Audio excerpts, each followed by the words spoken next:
जैसे जैसे मेरी आंखें खुल रही थीं, मुझे अपने शरीर में दर्द महसूस हो रहा था और जब मैं पूरी तरह से अपने होश में आई तो मेरी हालत खराब हो चुकी थी क्योंकि मेरे दोनों हाथ बुरी तरह से बंधे हुए थे।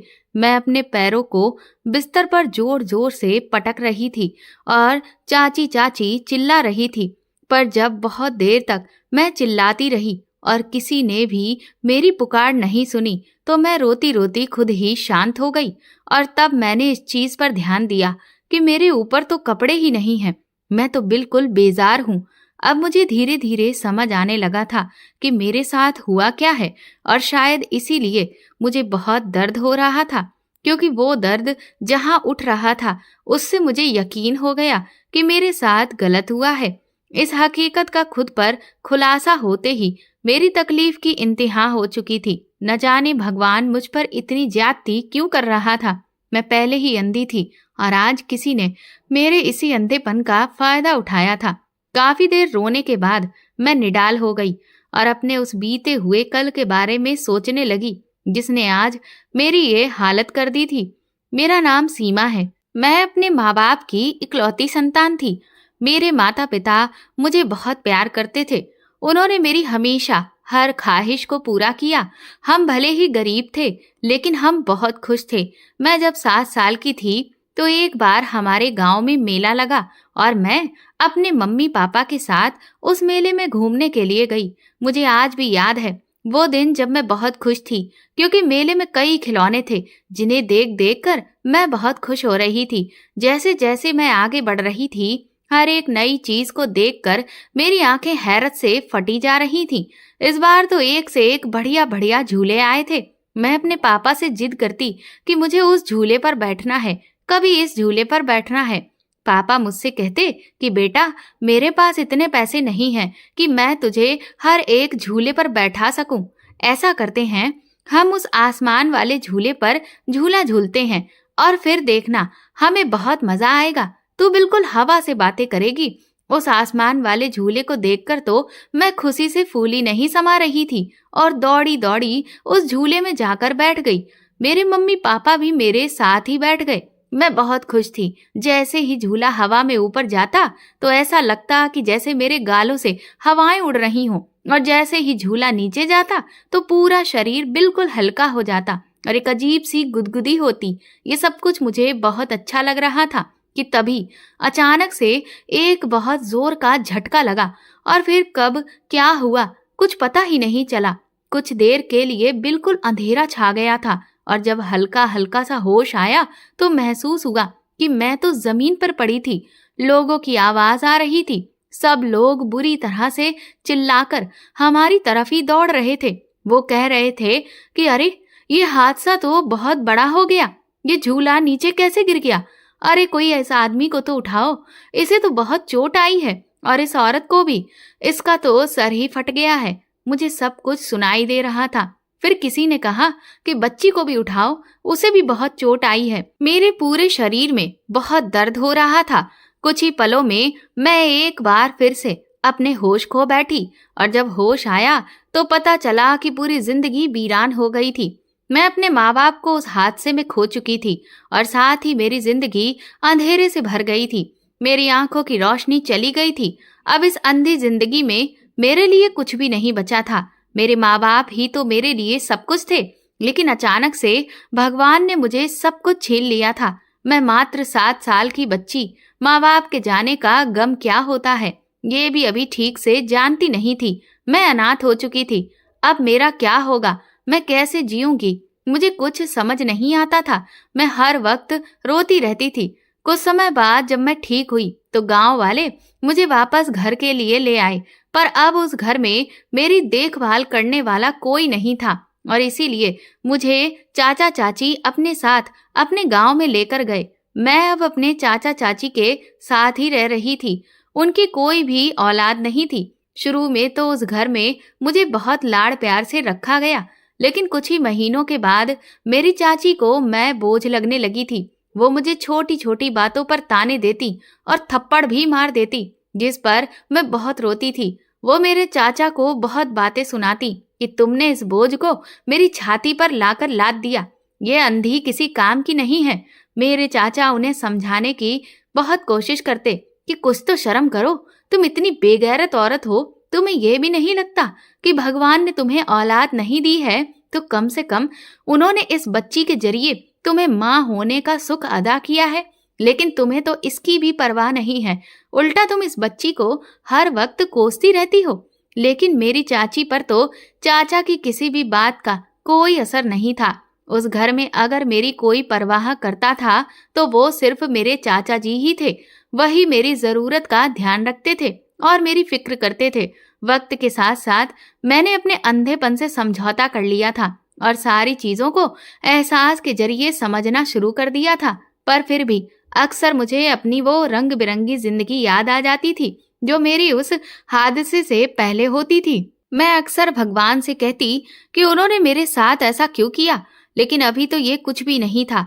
भगवान न जाने मुझे कौन से गुनाहों की सजा दे रहा था। जब मैं 12 साल की हुई तो मेरे चाचा जी भी मुझे छोड़कर चले गए। अब सिर्फ मैं और मेरी चाची ही रह गए। अब तो मेरी चाची का जुल्म मुझ पर और भी ज्यादा बढ़ने लगा था, क्योंकि अब घर में पैसे कमाने वाला भी कोई नहीं था। इसीलिए मैं अब उनका दुगना बोझ बन गई थी। पर मैंने चाची को समझाया कि वो बिल्कुल भी फिक्र ना करें, मैं कोई ना कोई काम करूंगी और उन्हें पैसे कमा कर दूंगी। मेरी इस बात से चाची को कुछ तसल्ली हुई थी। पहले तो हम लोगों ने छोटे मोटे काम किए, लेकिन उनसे घर का खर्चा चलाना बहुत मुश्किल हो रहा था। इसीलिए चाची एक दिन हमारे गांव के जो जमींदार थे उनके यहाँ पर काम मांगने के लिए गईं, और जो बड़ी मालकिन थी उन्हें मेरी चाची पर तरस आ गया।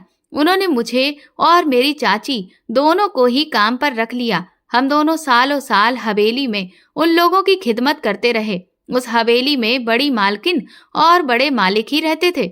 उनके 2 बेटे थे और दोनों ही उस वक्त शहर में रह रहे थे।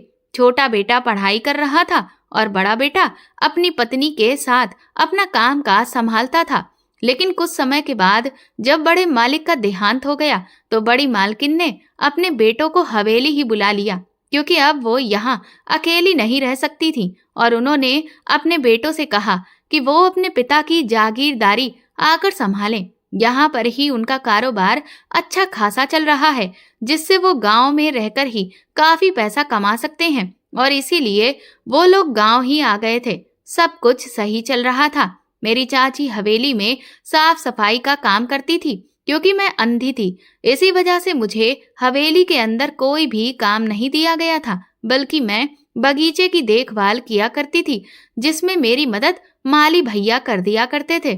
अब मुझे काफी सालों का तजुर्बा हो गया था, इसलिए भले ही मैं देख नहीं पाती थी, लेकिन फिर भी हर एक पौधे का बहुत अच्छे से ख्याल रखती थी और उनकी बहुत अच्छी कटाई छटाई भी करती थी, जिसे देखकर बड़ी मालकिन अक्सर मेरी खूब तारीफ करती थी। मेरी और मेरी चाची की जिंदगी आराम से कट रही थी, पैसा भी आ रहा था, इसलिए अब मेरी चाची मुझ पर बहुत ज्यादा जुल्म नहीं करती थी। लेकिन कहते हैं ना कि आदमी अपनी आदत से बाज नहीं आता है, इसीलिए जब कभी उन्हें मौका मिलता था तो वो मुझे ताने तो मार ही लिया करती थी। धीरे धीरे मैं 18 साल की हो गई और गांव के काफी सारे लोग मेरी चाची से कहने लगे कि वो अभी से मेरे लिए कोई लड़का देखें, क्योंकि मैं अंधी हूँ तो इसीलिए मेरे लिए लड़का ढूंढने में बहुत दिक्कत होगी। इस बात पर मेरी चाची उन्हें कोई जवाब नहीं देती थी। मैं तो अपनी जिंदगी से पहले ही समझौता कर चुकी थी और मैंने सोच लिया था कि मैं किसी से भी शादी नहीं करूंगी। भला एक अंधी लड़की का कौन हाथ थामेगा। लेकिन अब मैं कुछ दिनों से देख रही थी कि मेरी चाची का स्वभाव मेरे प्रति एकदम से बहुत नरम पड़ गया था। वो मुझसे बहुत प्यार से बात करने लगी थी, और तो और वो मेरे किसी भी काम में कोई कमी नहीं निकालती थी। अगर कभी कोई गलती हो भी जाती तो उल्टा बहुत ही प्यार से उस गलती को नजरअंदाज कर देती थी। मुझे तो समझ ही नहीं आ रहा था कि अचानक से मेरी चाची को क्या हो गया है। एक दिन मेरे घर के दरवाजे पर दस्तक हुई। उस दिन हवेली के सभी लोग शहर में अपने किसी रिश्तेदार के फंक्शन में गए हुए थे और इसीलिए मेरी और चाची की छुट्टी थी और हम लोग घर पर आराम कर रहे थे। जैसे ही दरवाजे पर दस्तक हुई, मेरी चाची ने मुझे अंदर वाले कमरे से कोई सामान लाने को कहा। मैं जैसे ही उस कमरे में पहुंची तो अचानक से मुझे दरवाजे के बंद होने की आवाज आई। मैं झट से वापस दरवाजे के पास आई तो देखा मेरी चाची ने मुझे कमरे में बंद कर दिया था। मुझे बहुत हैरानी हुई कि चाची ने भला ऐसा क्यों किया। तभी मुझे बाहर से किसी आदमी के बोलने की आवाज आई, पर वो लोग क्या बातें कर रहे थे मुझे कुछ भी समझ में नहीं आ रहा था। थोड़ी ही देर के बाद वो आदमी वहां से चला गया। मेरी चाची अपने आप में ही कुछ बड़बड़ा कर बहुत खुश हो रही थी। मैंने सुना कि वो कह रही थी कि अब तो मैं लखपति हो गई। मुझे समझ नहीं आ रहा था कि वो ये सब क्या कह रही है। मैंने तुरंत ही चाची चाची चिल्लाना शुरू कर दिया। तो थोड़ी देर के बाद उन्होंने मेरे कमरे का दरवाजा खोला। मैंने उनसे कहा कि चाची, आपने मुझे कमरे में बंद क्यों किया था? वो कहने लगी, पागल हो गई है क्या?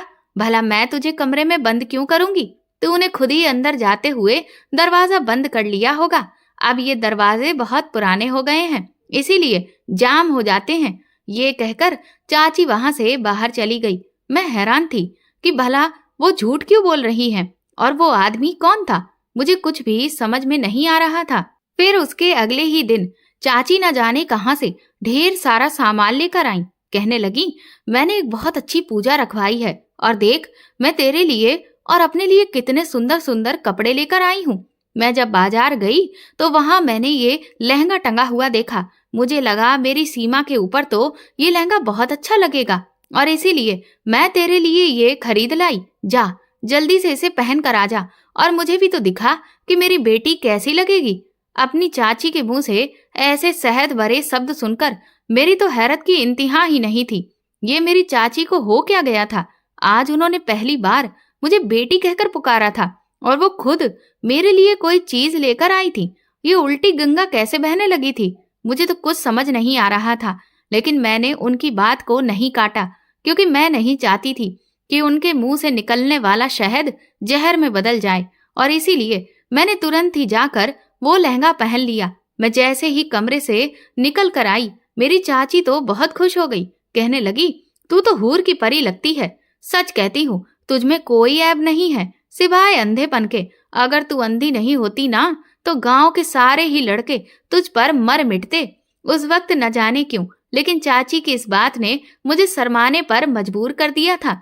चाची कहने लगी, अरे वाह, मेरी बेटी तो बड़ा ही अच्छा शर्माती है। देखो तो कैसे खुशी के मारे गाल लाल हो रहे हैं। चाची कहने लगी, बैठ, यहाँ देख, मैं तेरे लिए कुछ गहने भी लाई हूँ। उन्होंने मुझे सारे गहने पहनाए और अच्छे से मेरे बालों को बांध दिया और फिर मेरे चेहरे पर क्रीम पाउडर भी लगाया। वो कहने लगी, आज पूजा है और हम दोनों माँ बेटी बहुत अच्छे से तैयार होकर उस पूजा में शामिल होंगे। मैंने पूछा, चाची, ये किस चीज की पूजा है? वो कहने लगी, अरे अब हमारे पास पैसे की कोई कमी नहीं है, तो भगवान को इसका शुक्रिया अदा भी तो करना चाहिए, इसीलिए मैंने ये पूजा रखवाई है। इसके बाद जब हम दोनों तैयार हो गए तो चाची मुझे लेकर जाने लगी। फिर अचानक से बोली कि पहले ऐसा करते हैं, कुछ खा पी लेते हैं क्योंकि उस पूजा में बहुत समय लगेगा। मैंने चाची से कहा, लेकिन पूजा से पहले कुछ खाने की जरूरत क्या है? हम पूजा के बाद खा लेंगे। इस बात पर न जाने क्यों चाची नाराज हो गई। कहने लगी, बस यही तो मुझे तेरी बात अच्छी नहीं लगती कि तू मेरी हर बात काटने के लिए खड़ी रहती है। तुझे पता है ना कि मेरी बात से कोई इनकार करे तो मुझसे बर्दाश्त नहीं होता, और फिर तू कहती है कि तेरी चाची तुझे प्यार नहीं करती। अब बता, जब तू अपनी चाची की कोई बात नहीं मानेगी तो मुझे गुस्सा नहीं आएगा? मैं चाची के गुस्से को देखकर सहम गई। मैंने कहा, ठीक है चाची, मुझे माफ कर दीजिए। चलिए पहले कुछ खा लेते हैं। इसके बाद मैंने जैसे ही कुछ खाया, अचानक से ना जाने क्या हुआ, मेरा सर बहुत भारी होने लगा और ऐसा लगा कि जैसे मुझे बहुत गहरी नींद आ रही है, और मैं बैठे बैठे ही लुढ़क गई। और जब होश आया तो मेरी ये हालत थी। अब मुझे समझ आ रहा था कि वो सब मेरी चाची का ढोंग था। वो तो मेरे साथ धोखा कर रही थी। उन्होंने मुझे जरूर किसी आदमी को बेच दिया है जिसने मेरा ये हाल कर दिया है। वो बहुत बुरी है। वो मुझे बेटी कह रही थी और उसने अपनी ही बेटी की इज्जत को तार तार करवा दिया। अभी मैं ये सब सोच ही रही थी कि तभी अचानक मैं जिस कमरे में थी वहां का दरवाजा खुलने की आवाज आई, जिससे मैं बुरी तरह से सहम गई। और तभी एक आदमी आया जिसकी आवाज बहुत भारी भरकम थी। वो मुझसे कहने लगा, तो आ गया तुम्हें होश? चलो अच्छा ही है, मैं तुम्हारे हाथ खोलता हूँ, लेकिन कोई भी हरकत करने की कोशिश मत करना, वरना तुम्हारा अंजाम बहुत बुरा होगा। मुझे उस आदमी से बहुत डर लग रहा था। उसने मेरे हाथ खोल दिए और फिर मुझे मेरे कपड़े दिए। मैंने सारे कपड़ों को तुरंत ही जल्दी जल्दी पहन लिया। वो कहने लगा, देखो सीमा, मैं तुम्हें एक बात साफ साफ बता देता हूँ। मैंने तुम्हें तुम्हारी चाची से खरीदा है और उसकी वजह यह है कि मुझे तुमसे बच्चा चाहिए, और जब तक मुझे तुमसे बच्चा नहीं मिल जाता तुम यहाँ से एक कदम भी बाहर नहीं निकाल सकती हो। लेकिन हाँ, जिस दिन तुम मुझे मेरा वारिस दे दोगी उस दिन से तुम आजाद हो। मैं तुम्हें भी रुपए पैसे में तोल दूंगा। तुम फिक्र मत करो, तुम मुझे बच्चा दोगी, उसके बदले में मैं तुम्हें उसकी पूरी कीमत दूंगा। इतने पैसे दूंगा कि तुम पूरी जिंदगी ऐश के साथ जी सकोगी। उस आदमी की इस बात ने तो मुझे हिलाकर रख दिया था। मैं उसके सामने हाथ जोड़ते हुए गिड़गिड़ाने लगी कि मुझे छोड़ दो, मेरे साथ ऐसा मत करो। लेकिन उस आदमी ने मुझ पर रहम नहीं खाया और वो मुझे उस कमरे में बंद करके चला गया। मैं घंटों चीखती चिल्लाती रही, लेकिन कोई नहीं था जो मेरी पुकार सुनता। मेरी चाची ने मेरे साथ बहुत बुरा किया था। फिर शायद जब रात हुई तब वो आदमी फिर से एक बार कमरे में आया। कहने लगा, तुम बहुत खूबसूरत हो। सोचा तो मैंने ये था कि मैं कल तुम्हारे पास आऊंगा, लेकिन मुझसे रहा ही नहीं गया, और फिर मुझे अपना बच्चा भी तुमसे जल्द से जल्द चाहिए, इसीलिए मैं फिर से आ गया। मैंने उस आदमी से कहा कि मेरे साथ ऐसा मत करो, मुझे बहुत दर्द हो रहा है, मेरी बात समझने की कोशिश करो, मैं तुम्हें बच्चा नहीं दे सकती। मेरा इतना कहना था कि वो आदमी बुरी तरह से बिगड़ गया। उसने खींचकर मेरे एक तमाचा मारा। कहने लगा, मैंने तेरी पूरी कीमत चुकाई है और तुझे मुझे बच्चा पैदा करके तो देना ही पड़ेगा, फिर चाहे खुशी खुशी दे या फिर रोकर, समझ गई? ये कहकर उसने मुझे एक जोर का धक्का दिया और मैं धड़ाम से बेड के पास गिरी जाकर। मुझे कुछ भी समझ नहीं आ रहा था कि अचानक से ये मेरे साथ क्या हो गया। उसके धक्का देने की वजह से मेरे सर में थोड़ी चोट आ गई थी, जिससे मुझे दर्द होने लगा। फिर न जाने क्यों वो आदमी अचानक से मेरे पास आया और कहने लगा, तुम मुझे गुस्सा क्यों दिलाती हो? मैं तुम्हें चोट नहीं पहुंचाना चाहता था। मुझे तुमसे सिर्फ बच्चा चाहिए और कुछ नहीं, लेकिन तुम हो कि कुछ समझने को तैयार नहीं हो। लो, अब लग गई ना तुम्हें चोट।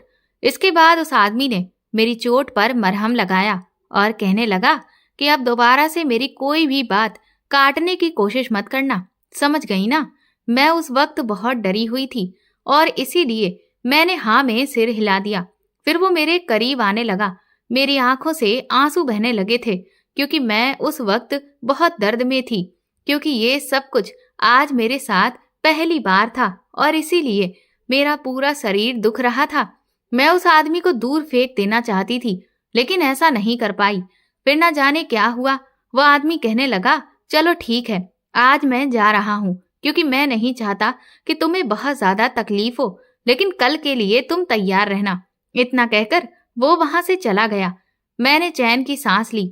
वो मेरे लिए खाना भी रख कर गया और कहने लगा कि ये खाना खा लेना। इंसान चाहे कितनी भी तकलीफ में क्यों ना हो, लेकिन भूख ऐसी चीज है जो उसे चैन से जीने नहीं देती है, और इसीलिए इतना सब होने के बावजूद भी मैंने वो खाना खा लिया और फिर मैं चुपचाप बिस्तर पर जाकर लेट गई थी। अगले दिन वो आदमी जब सुबह मेरे पास आया तो मैंने उससे पूछा कि तुम कौन हो? वो कहने लगा कि तुम्हें मेरे बारे में कुछ भी जानने की कोई जरूरत नहीं है, लेकिन अगर तुम मेरा नाम जानना चाहती हो तो तुम मुझे बड़े सरकार कहकर बुला सकती हो। इसके बाद उसने मुझे अपनी एक नौकरानी से मिलवाया और कहा कि अब से ये ही तुम्हारे कमरे के बाहर रहेगी और तुम्हारा ध्यान भी रखेगी, क्योंकि तुम अंधी हो और मैं नहीं चाहता कि जब तुम पेट से हो जाओ तो तुम्हें कोई भी नुकसान हो, क्योंकि अगर तुम्हें कोई दिक्कत हुई तो मेरे बच्चे को भी दिक्कत होगी, जो कि मैं बर्दाश्त नहीं कर सकता। इसीलिए ये नौकरानी हर वक्त तुम्हारी देखभाल के लिए यहाँ पर रहेगी। तुम्हें किसी भी चीज की जब भी जरूरत हो तुम सुनीता को आवाज लगा देना। इसके बाद वो आदमी वहां से फिर से चला गया। सुनीता तुरंत ही कमरे में आई। वो कहने लगी, मालकिन साहब जी आपके लिए कुछ कपड़े देकर गए हैं, जिन्हें मैं यहाँ अलमारी में लगा देती हूँ।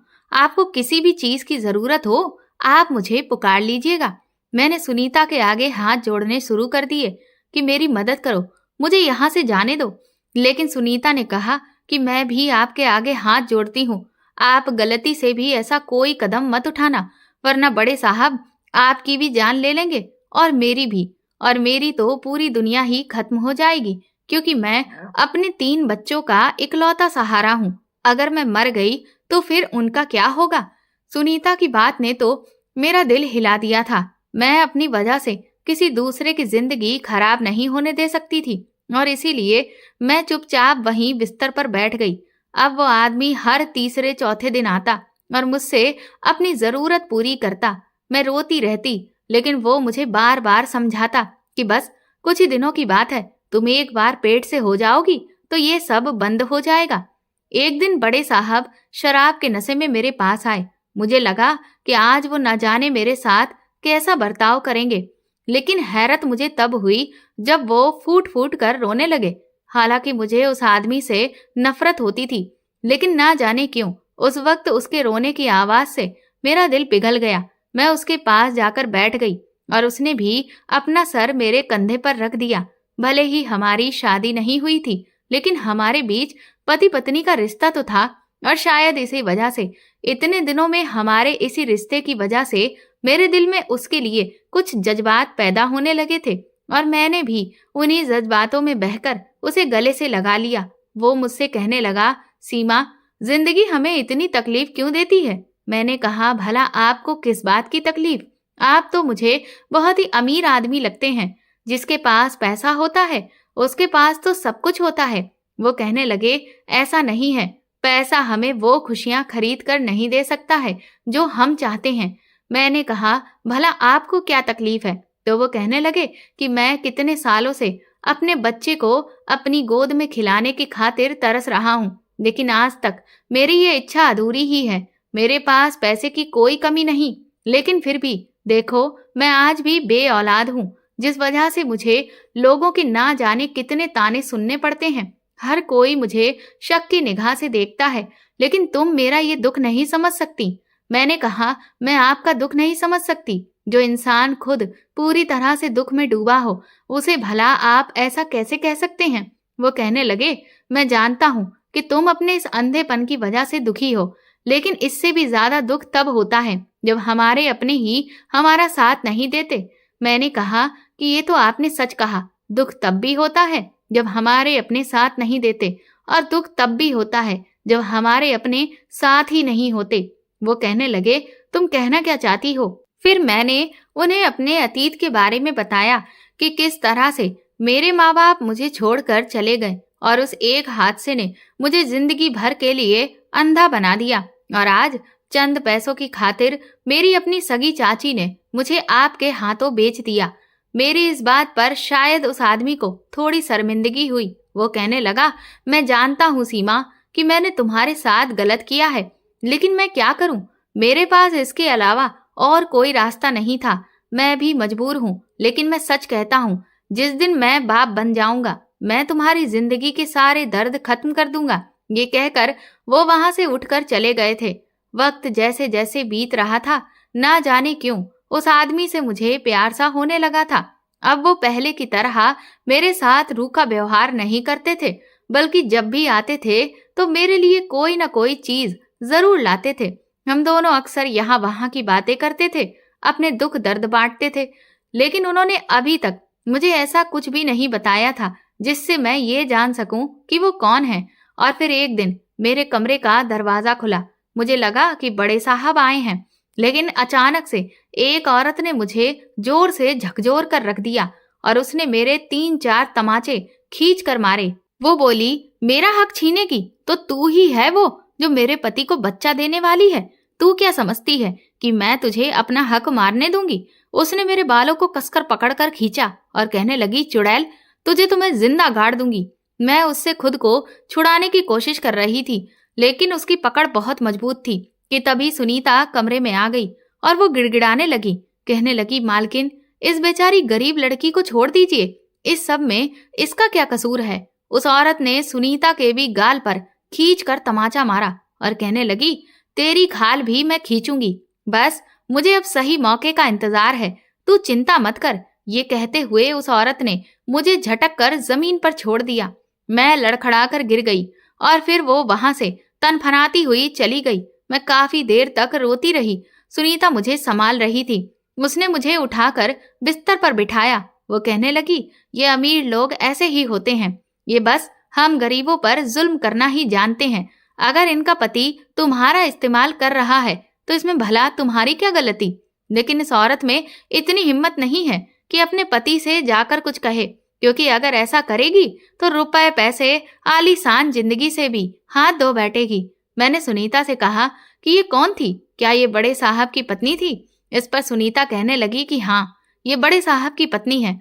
उनकी शादी को 5 साल हो गए हैं, लेकिन इन्हें औलाद नहीं हुई।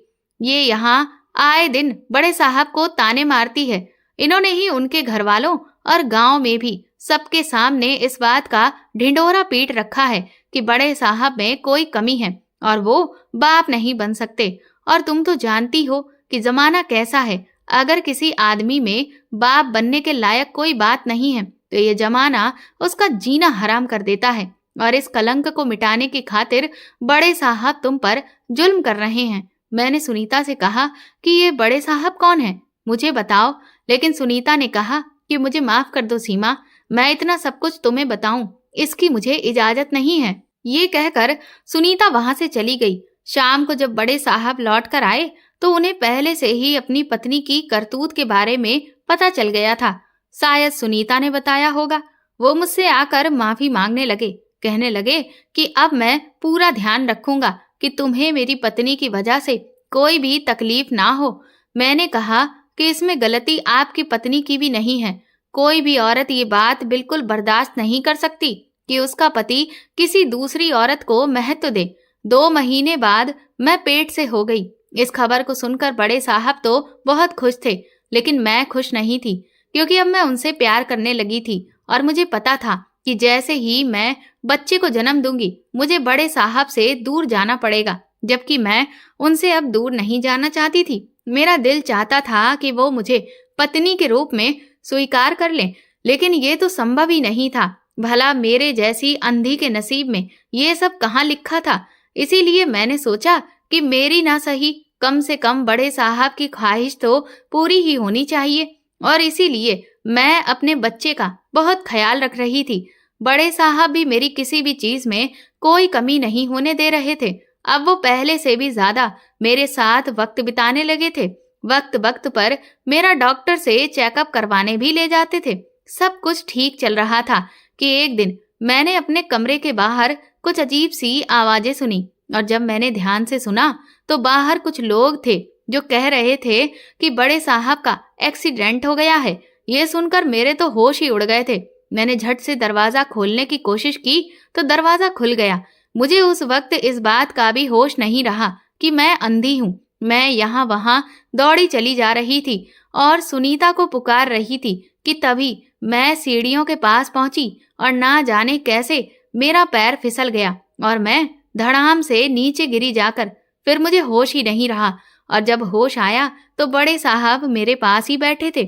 मैंने उनसे पूछा कि आप ठीक तो हैं, आपको कुछ हुआ तो नहीं। वो हैरत से मुझसे पूछने लगे कि मुझे भला क्या होगा, मैं तो बिल्कुल ठीक हूँ।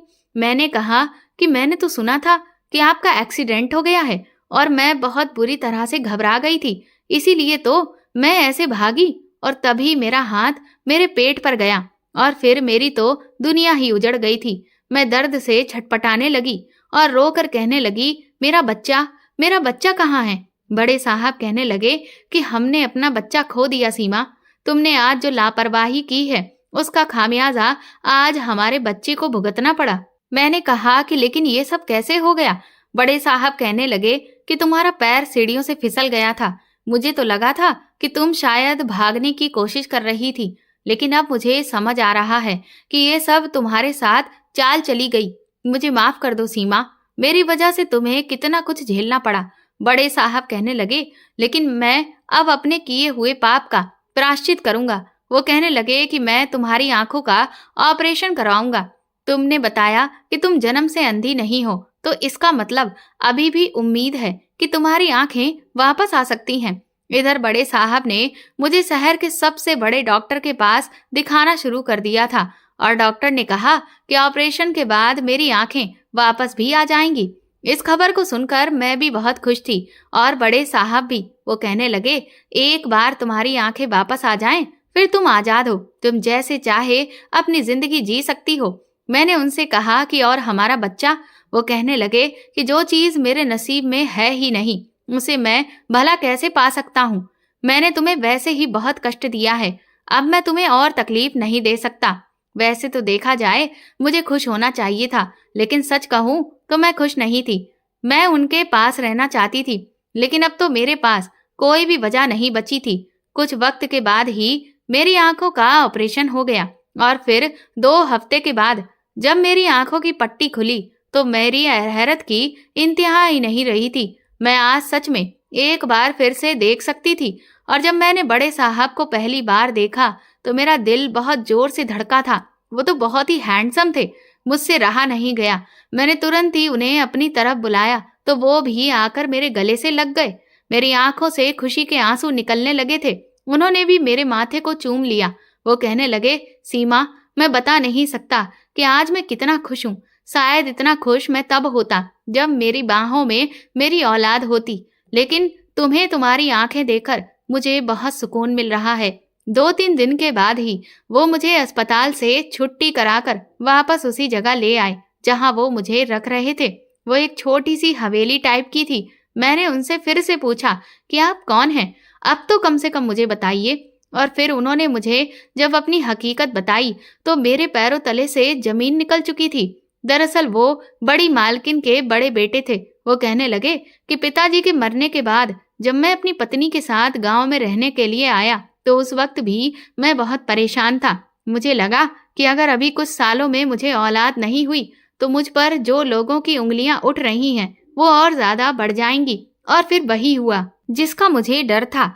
लेकिन मैं लोगों को साबित करना चाहता था कि मुझ में कोई कमी नहीं है। और इसीलिए एक दिन जब तुम बगीचे में पौधों का ख्याल रख रही थी तभी मेरी नजर तुम पर पड़ी।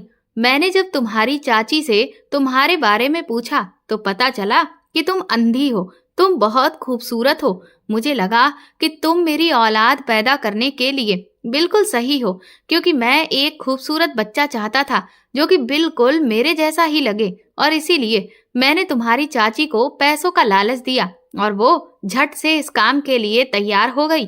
और जब मैं घर जाकर उसके हाथ में नोटों की गड्डियां पकड़ा कर आया तो उसने बड़ी ही चालाकी से तुम्हें बेवकूफ बनाकर नशे वाला लड्डू खिला दिया और मेरे पास लाकर छोड़ गई थी। लेकिन अब तुम आजाद हो, अब मुझे तुमसे कुछ भी नहीं चाहिए।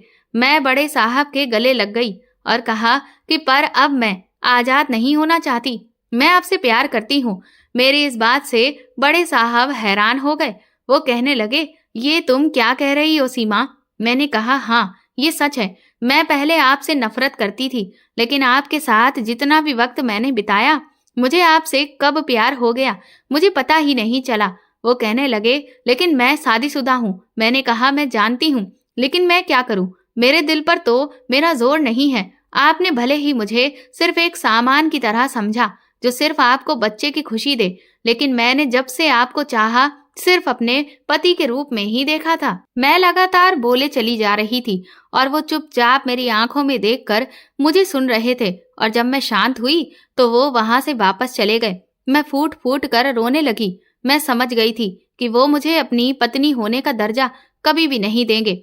मैं भगवान से शिकायत कर रही थी कि उसने मेरे जीवन में इतनी तकलीफें क्यों दी हैं। वो एक के बाद एक सबको मुझसे छीन क्यों लेता है। लगभग 2 हफ्ते तक बड़े साहब मेरे पास एक भी बार नहीं आए। मुझे तो अब जैसे उम्मीद ही खत्म हो गई थी और इसीलिए मैंने फैसला किया कि जब बड़े साहब भी मुझे अपनाना ही नहीं चाहते हैं तो फिर मैं भला यहाँ रहकर क्या करूँगी।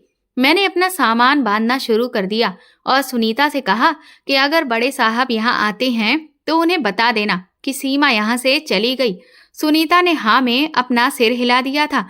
मैं जैसे ही अपना सामान लेकर अपने कमरे से बाहर निकली कि तभी मुझे बड़े साहब सामने से आते हुए दिखे। उन्होंने मेरे हाथ से सामान छीन लिया और मेरा हाथ पकड़कर मुझे कमरे में लेकर आए और दरवाजा अंदर से बंद कर दिया। वो मेरे गले लग गए और फूट फूट कर रोने लगे। उनकी ऐसी हालत देखकर मैं भी बदहवास सी हो गई।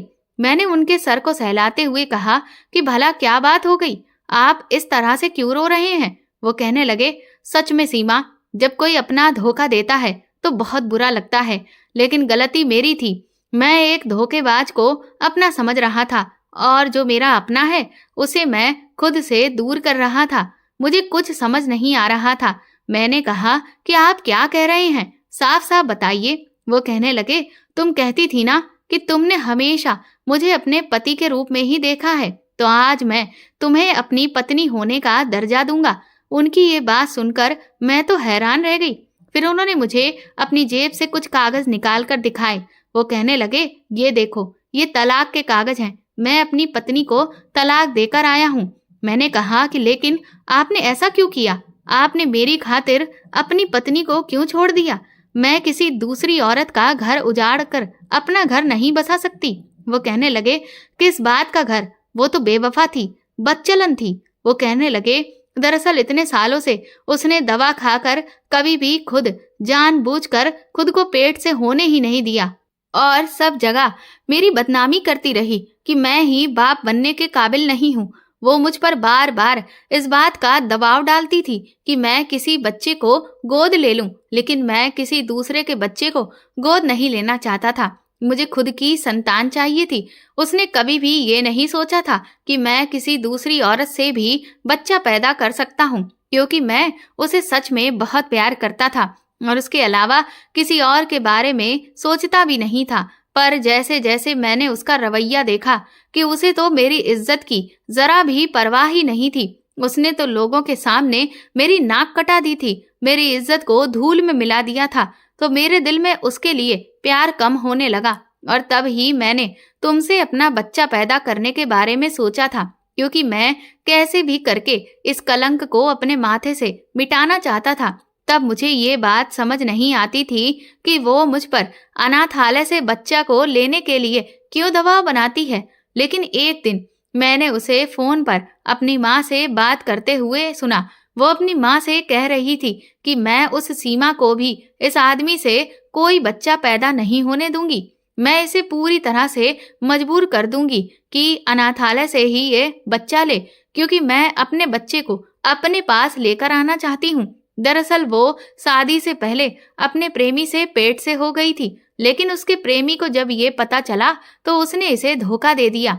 फिर उसने अपने माँ बाप के दबाव में आकर ही अपने बच्चे को अनाथालय में छोड़ दिया। लेकिन अब वो अपने बच्चे को वापस अपने करीब लाना चाहती थी और इसका उसने यही रास्ता निकाला कि वो मुझे कभी भी बाप बनने ही नहीं देगी और फिर मुझे अनाथालय से बच्चा लाने के लिए मजबूर होना पड़ेगा और वो जानबूझकर अपने ही बच्चे को पसंद करेगी और इस तरह से उसे उसका बच्चा मिल जाता। लेकिन इस सब की खातिर उसने मेरी जिंदगी तो तबाह कर दी थी और इसीलिए मैंने उसे तलाक दे दिया। प्यार तो मैं भी तुमसे करने लगा था, लेकिन मैं अपनी पत्नी को धोखा नहीं देना चाहता था। मैं शादी के बंधन में बंधा था, लेकिन जब मुझ पर सच्चाई खुली तो मुझे समझ आ गया कि मुझे क्या फैसला करना है और इसीलिए मैंने अपनी पत्नी को तलाक दे दिया। इसके बाद बड़े साहब मुझे अपने साथ बड़ी हवेली लेकर गए और उन्होंने सबके सामने इस बात का ऐलान कर दिया कि वो अब मुझसे शादी करेंगे। उस घर में कोई भी ऐसा नहीं था जो उनकी बात को काटता। एक हफ्ते के बाद ही हवेली को दुल्हन की तरह सजा दिया गया और मेरी और बड़े साहब की धूमधाम से शादी हो गई। जैसे ही मेरी चाची को ये बात पता चली, वो भी वहां दौड़ी चली आई, क्योंकि उसे अब और भी पैसा चाहिए था। लेकिन मैंने अपनी चाची को साफ कह दिया कि अब उनका और मेरा कोई रिश्ता नहीं है। वो तो किसी भी रिश्ते के काबिल नहीं, क्योंकि उसने मेरे साथ जो किया था वो तो कोई किसी दुश्मन के साथ भी नहीं करता। शादी के बाद बड़े साहब मुझे अपने साथ वापस अपने शहर वाले घर में ले आए। बड़े साहब को अपने पति के रूप में पाकर मैं बहुत खुश हूँ। आज हमारी शादी को 2 साल हो गए हैं और मैं एक प्यारे से बेटे की माँ बन गई हूँ और हम तीनों एक खुशहाल जिंदगी गुजार रहे हैं। दोस्तों, अगर आपको हमारी कहानी पसंद आई है तो कमेंट करके ज़रूर बताएं और वीडियो को लाइक करके ज़्यादा से ज़्यादा शेयर करें। चैनल पर नए हैं तो सब्सक्राइब करें और हाँ, नोटिफिकेशन बेल को ज़रूर दबाएं ताकि अगली अपडेट सबसे पहले आपको मिले। Thank you.